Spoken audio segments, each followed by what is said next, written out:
বন্ধুরা, Russian president Vladimir Putin বর্তমানে ইন্ডিয়াতে রয়েছে। তিনি কাল ইন্ডিয়াতে এসেছেন এবং 4 তারিখ ও 5 তারিখ তিনি ইন্ডিয়াতেই থাকবেন। তবে এটা শুধু একটি সাধারণ ইন্ডিয়া ভ্রমণ নয়, এখানে রাশিয়ার সাথে ইন্ডিয়ার এমন বড় বড় ডিল হতে চলেছে যা শত্রু দেশগুলিকেও চমকে দেবে। আর আমরা জানি ইতিহাস যুগ থেকে রাশিয়া ভারতকে বন্ধুর মতোই পাশে থেকে নানান কিছু দিয়ে সাহায্য করে এসেছে, আর আজও পুতিন ঠিক সেটাই করতে চলেছে। দিল্লিতে এইসব বিষয় নিয়েই দুটি দেশের মধ্যে আলোচনা হবে। রাশিয়ার দল ইতিমধ্যেই ভারতে পৌঁছে ভারতের সাথে অনেক আলোচনাও সেরে ফেলেছে এবং এর মধ্যে এমন এক চুক্তি রয়েছে যা ইতিমধ্যে সিল করা হয়েছে। শুধুমাত্র ভ্লাদিমির পুতিনের সিগনেচার করা বাকি, আর সিগনেচার হয়ে গেলেই ডিল ফাইনাল। তবে এই চুক্তিগুলির মধ্যে এমন একটি চুক্তি রয়েছে যা ভারতীয় স্পেস এজেন্সি ইসরোকে আরও শক্তিশালী করে তুলবে, আর সেটি হলো ক্রায়োজেনিক ইঞ্জিনের চুক্তি। বিশ্বাস করুন, এই চুক্তি ভারতকে আমেরিকার লিগে এনে দাঁড় করিয়ে দেবে, কারণ এখনও পরিস্থিতি এমন যে এই ক্রায়োজেনিক ইঞ্জিন ছাড়া আমরা এমন অনেক কিছু করতে পারি না। সেই কারণে আমাদের বারবার আমেরিকা শরণাপন্ন হতে হয়।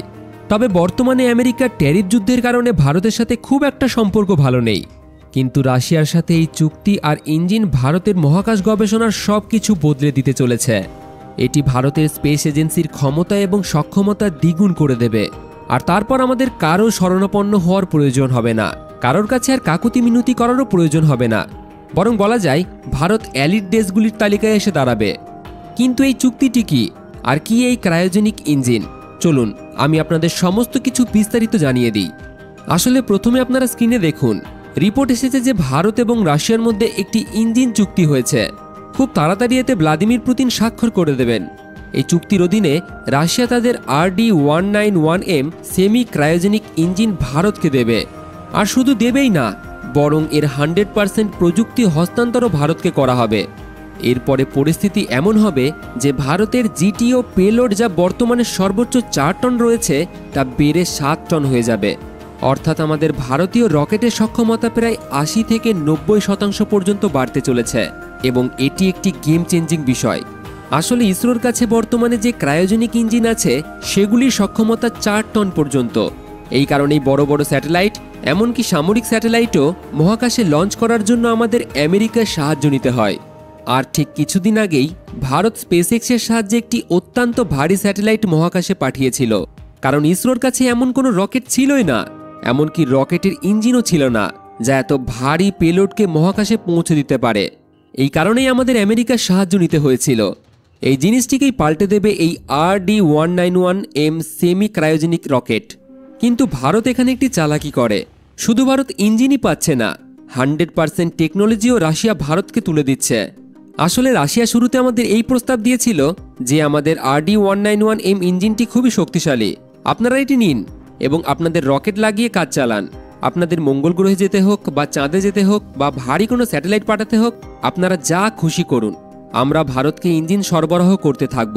কিন্তু ভারত দেখল এই প্রস্তাবে একটি সমস্যা আছে। সমস্যা হলো যে রাশিয়া আমাদের শুধুমাত্র ইঞ্জিন দিচ্ছিল, তার প্রযুক্তি নয়, যার কারণে ভবিষ্যতে আমরা আমাদের মহাকাশ কর্মসূচির জন্য পুরোপুরি রাশিয়ার উপর নির্ভরশীল হয়ে পড়ব। এই কারণেই ভারত রাশিয়াকে বলল, দাম কিছুটা বেশি নিয়ে নাও, শুধু আমাদের ইঞ্জিন চায় না, ইঞ্জিনের প্রযুক্তিও চাই। রাশিয়া শুরুতে এর জন্য প্রস্তুত ছিল না, কিন্তু ভারত জানত যে রাশিয়া ঠিক ভারতের কথা শুনবে, কারণ রাশিয়ার স্পেস প্রোগ্রাম এই মুহূর্তে আক্ষরিক অর্থে প্রায় বন্ধ হয়ে গেছে এবং তাদের টাকার প্রয়োজন। আর সেটা যেভাবেই হোক, যেখান থেকে যে বিনিময়ে পাওয়া যাক না কেন, রাশিয়া সেটাই করবে। তবে যদি সেই দেশ রাশিয়ার সবচেয়ে পুরনো বন্ধু ভারত হয়, তাহলে তার কোনো কথাই নেই। এই কারণে যখন ভারত রাশিয়াকে টাকার প্রস্তাব দেয়, তখন রাশিয়া এই RD-191M ইঞ্জিনের প্রযুক্তি ভারতকে দিতে রাজি হয়ে যায়। এবং এটার সুবিধা আমরা এটাই পাবো যে আমরা এই ইঞ্জিনটিকে কেবল নিজেরাই তৈরি করে ব্যবহার করতে পারবো না, বরং এই প্রযুক্তি দিয়ে আমরা আমাদের নিজস্ব ইঞ্জিনগুলোকেও আরও উন্নত এবং দক্ষ করে তুলতে পারবো। কারণ মনে রাখবেন, যখন আপনি কোনো রকেট তৈরি করেন, ইঞ্জিন তৈরি করেন বা কোনো নতুন জিনিস আবিষ্কার করেন, তা তখন অনেক ব্যয়বহুল হয়, কারণ আপনারা একেবারে গোড়া থেকে সেটিকে তৈরি করার জন্য গবেষণা করছেন। এই কারণেই অনেক বছর সময় লাগে, এছাড়াও অনেক টাকা এবং সায়েন্টিস্টদের রিসোর্স লাগে। কিন্তু যখন আপনি সরাসরি প্রযুক্তি কিনে নিচ্ছেন, তখন আপনার আর কিছু করার দরকারই নেই, শুধু ম্যানুফ্যাকচারিং করতে হবে, অথবা আপনার কাছে যে পুরনো রকেটগুলি আছে তাতে এর টেকনোলজি ইন্টিগ্রেট করতে হবে। অথবা ভবিষ্যতে আপনি যদি কোনো রকেট তৈরি করতে চান, তবে আপনি এই প্রযুক্তি ভিত্তি করে এক নতুন শক্তিশালী রকেট তৈরি করতে পারবেন, কারণ আপনাকে গোড়া থেকে আর গবেষণা করতে হচ্ছে না, আপনার ভিত্তি আগে থেকেই তৈরি হয়ে আছে। এই কারণেই এই চুক্তিটি আমি বলবো সবচেয়ে বেশি লাভজনক চুক্তি যা ভারত ও রাশিয়া করতে চলেছে। এবং এই চুক্তির সাথে যদি S-400 এয়ার ডিফেন্স সিস্টেমের প্রযুক্তি হস্তান্তরের চুক্তিও হয়ে যায়, তবে বুঝুন যে এটি ভারতের জন্য কতটা খুশির খবর। আর এছাড়াও ভারতকে রাশিয়া S-500 মিসাইল সিস্টেমও দিতে পারে। এরপর ভারতের ডিফেন্স সেক্টর এবং স্পেস সেক্টর খুবই উন্নত ও শক্তিশালী হয়ে উঠবে।